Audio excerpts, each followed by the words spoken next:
Patok ang ilang mura at locally made na mga damit at laruan sa Tiange sa Batangas City. Para sa detalye, makakasama natin live si Denise Abante. Denise?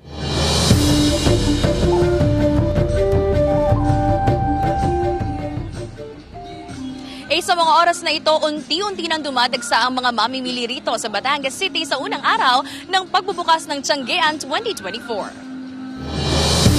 Mga sariling tahi na damit, gamit sa pagmumotor at mga basahan mula sa kanyang patahian sa Batangas City ang mga paninda ng 54 anyos na si Ami sa Tianggean ito sa lungsod. 10 taon na raw nagbebenta ng sariling produkto si Ami sa mga Tianggean sa iba't ibang lugar. Paniniwala raw niya na mas malakas ang bentahan tuwing fiesta. Sa kanyang muling pagbebenta sa Tianggean sa Batangas City, umaasa siya na mababawi niya ang nalugi sa kanya noong pandemya.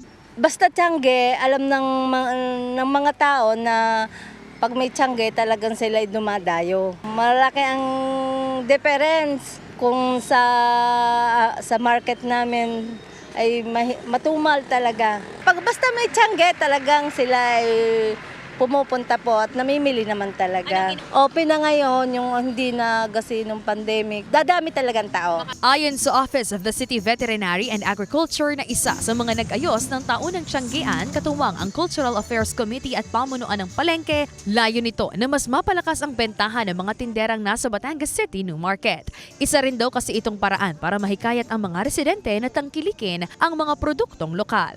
Po mga kababayan natin na babagong nagsisimula or yung maliliit nating mga kababayan na nagsisimulang magtinda sa palengke. Plaza po ay napakagandang lugar, dadaanan po ng mga kababayan natin. Tingin ko po ay magandang oportunidad sa mga magtitinda na sila po ay kumita kahit po sa loob ng isang linggo lamang. Bubungad sa Tianggean ang ilan sa mga panindang damit mula ulo hanggang paa. Nariyan ang mga sombrero, t-shirt, mga blouse, dress, ilang pantalon, undergarments, shorts at pati na rin ang mga medyas. Nasa 100 hanggang 500 pesos ang presyo ng kada t-shirt o damit pambabae, depende sa klase na mabibili sa Tianggean. Makakabili rin ng mga laruan pambata na mas mababa umano ang presyo kumpara sa ilang pamilihan at mga mall. Nasa 50 to 250 pesos lang ang mga ito. Ang mamimiling si Emarlo na mula pa sa Lubo, Batangas, sinubukan daw na bumili sa Tianggean. Naririnig daw kasi niya sa ilang mga residente na mura ang bilihin sa lugar. Parang halos nagkakapares din ng presyo.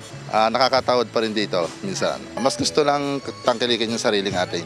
Umaasa naman ang tinderang si Aring Gloria na kahit papaano ay dadagsain ng Tianggean kahit sa limitadong panahon lamang. Sa ganitong paraan daw kasi mas kikita sila ng mas malaki kumpara sa loob ng pamilihan. Inaasahan yung magandang binta para alaman mo naman ang pera, kailangan talaga lagi yun. Aasahan na sa susunod na araw, hari nga naman maraming darating. Medyo mura ng kaunti dito kasi Tianggean eh. Kailangan mababa ng kaunti. Magtatagal ang Tianggean hanggang January 16 ng gabi sa mismong kapistahan ng lungsod. Sa mga oras na ito, subukan nating mag-interview ng ilan sa mga mamimili dito sa Tianggean sa Batangas City. Hello sir, magandang hapon po. Ano pong inyong pangalan at ano inyong naging pakay sa inyong pagpunta dito sa Tianggean sa Batangas City? Ako po si Romel A. Ramos. Naging pakay ko po dito ngayon ay, syempre po, pumili po ako ng mga damit kung saan po makakamura. And syempre po, sinusuportahan po namin yung local brands ng Batangas. Kamusta naman po yung naging pag-iikot niyo, sir? Ayun po, sa sobra pong daming tao, nakipagsiksikan po talaga kami. Thank you so Okay, thank you po. Patuloy din ang panghihikayat ng Batangas City LGU na pumunta na rito at suportahan ang mga locally made products dito sa Batangas City. Ace? Maraming salamat, Denise Abante.